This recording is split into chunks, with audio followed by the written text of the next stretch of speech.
I shared this analogy, but it's been a long time, so I'm going to share it again because it's been a very long time. But when I was a little kid, I had this little purple dress, and I loved it, loved it.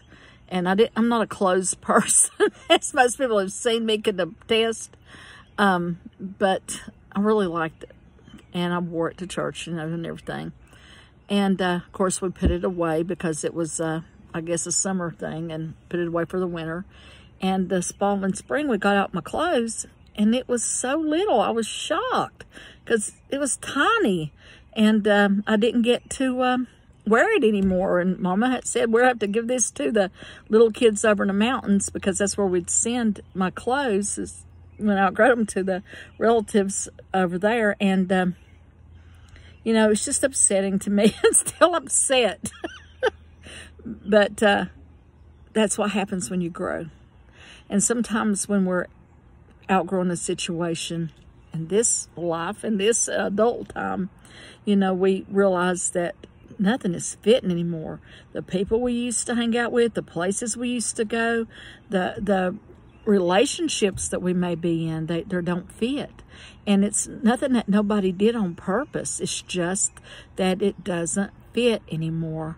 You've outgrown it, and no matter how much you treasured it, valued it, wanted to continue it, it just isn't going to be what you want it to be. And when that happens, sometimes you have to, you know, in some situations, you just look for an exit and you change up your life to something that does fit better.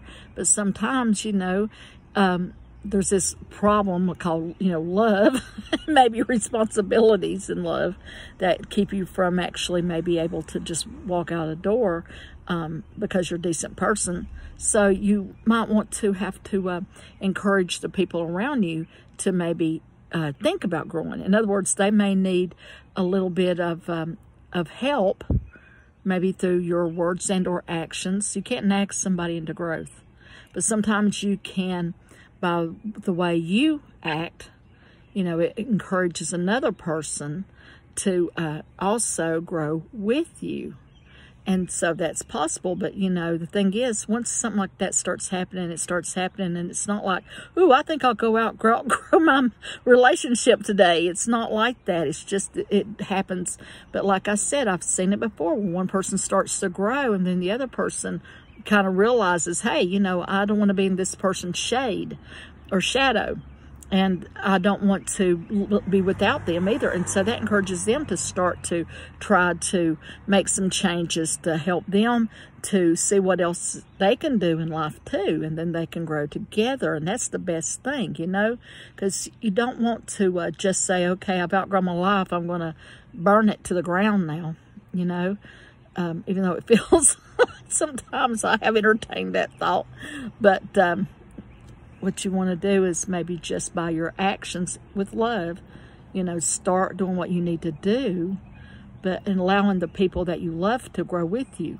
But if they can't or won't or don't even care about it, you know, then, well, I don't know what to tell you. That's your decision. But life goes on, and you can't be stagnant and be okay.